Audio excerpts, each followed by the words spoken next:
Hi అండి, అందరు బాగున్నారా? నేనైతే చాలా బాగున్నాను. నేనైతే ఈరోజు ఒక వీడియో పెడుతున్నాను. వీడియో చూసే ముందైతే సబ్స్క్రైబ్ చేయండి, లైక్ చేయండి.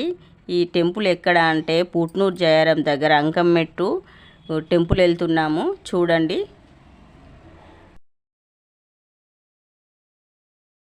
మేమైతే గుడి దగ్గరికి వచ్చేసాము, గుట్ట పైకి. చూడండి, మేమైతే గుట్ట ఎక్కుతున్నాము టెంపుల్ దగ్గరికి వెళ్ళాలని.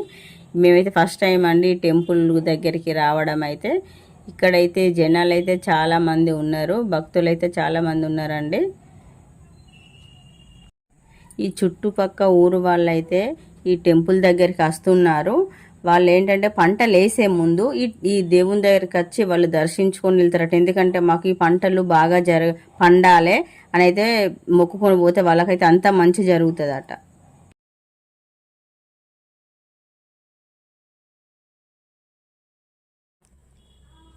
మేమైతే టెంపుల్ దగ్గరికి వెళ్ళాము అనుకోకుండా.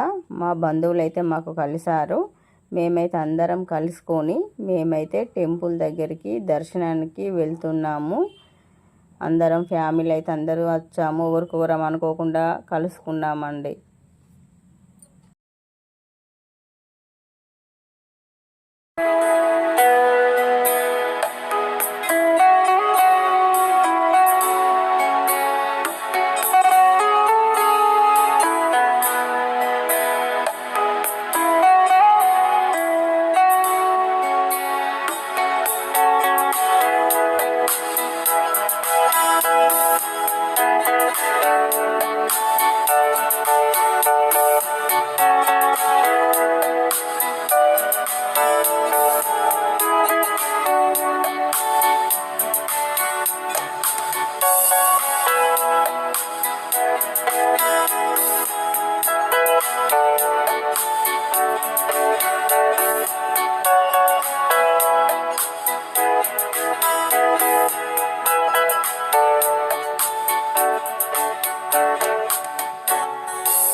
ఇది ముఖ్యంగా పెద్ద దేవుడు అంటే పంచపాండవులు. ఇది పంచపాండవులు వనవాసం చేసినప్పుడు వెలిసిన దేవుళ్ళు ఇవన్నీ.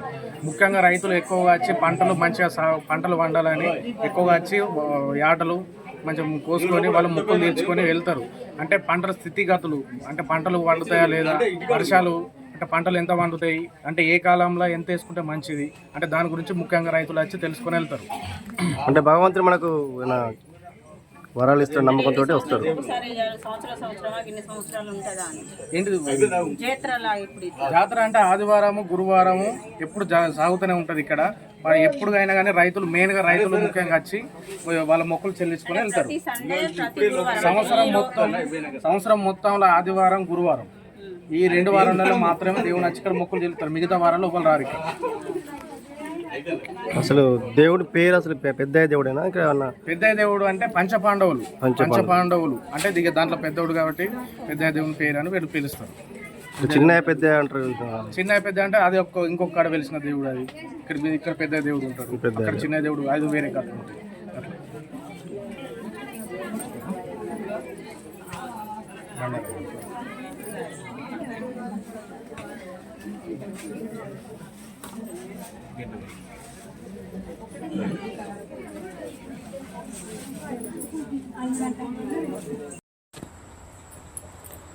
ఇక చూడండి, పంచ పాండవుల పక్కకైతే అల్లు బండ ఉన్నది.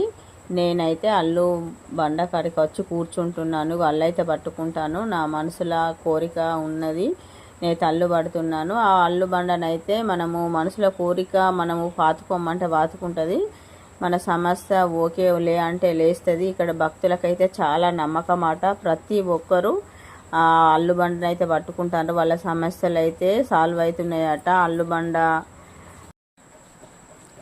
చూడండి, ఇక్కడ వరద పాశం పెడుతున్నారు. ఈ పాశం వరద పాశం అంటే ఈ బండ మీద ప్రతి సంవత్సరం వాళ్ళు అదే బండ మీద పెడతారట వరద పాశము. ఆ వరద పాశము ఎందుకు పెడతారంటే మాకు వర్షాలు బాగా రావాలి, పంటలు బాగా పండాలని వాళ్ళు పాశం వంటకొచ్చి పెడతారట. పాశం చూడండి, ఆ బండ వెడల్పు అయిపోయింది. ఆ బండ వెడల్పు జారింది కదా, వర్షం కూడా వాళ్ళకి అలా వరదల వస్తుందని వాళ్ళ నమ్మకం. ప్రతి సంవత్సరం పెడతారట వరద పాశము. వాళ్ళ నమ్మకానికైతే వర్షం వస్తే వాళ్ళకైతే పంటలు అయితే బాగా వండుతాయట. మేము స్టార్టింగ్ వెళ్ళేటప్పుడు కొండ చూపించాం కదండి, చూడండి అదే కొండ ఇది.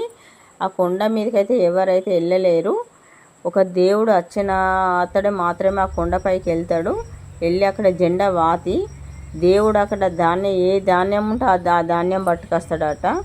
అవి ఆ ధాన్యం తీసుకొచ్చినాక ఆ ఊరు జనాలు అయితే ఏది ఎక్కువ పంట వస్తుంది అన్నదే ఆ దేవుడు ఇస్తాడట వరం వాళ్ళకి.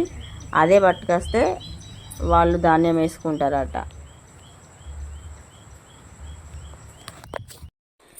మా ఫ్యామిలీ అందరం కలుసుకొని వంట చేసుకుందామనే ముందు వర్షం స్టార్ట్ అయింది. వర్షం స్టార్ట్ అయినాక మా ఆడపడుచు వాళ్ళ ఇల్లు దగ్గరే కాబట్టి మేమందరం జయారం మా ఆడపడుచు వాళ్ళ ఇంటికి వెళ్ళాము.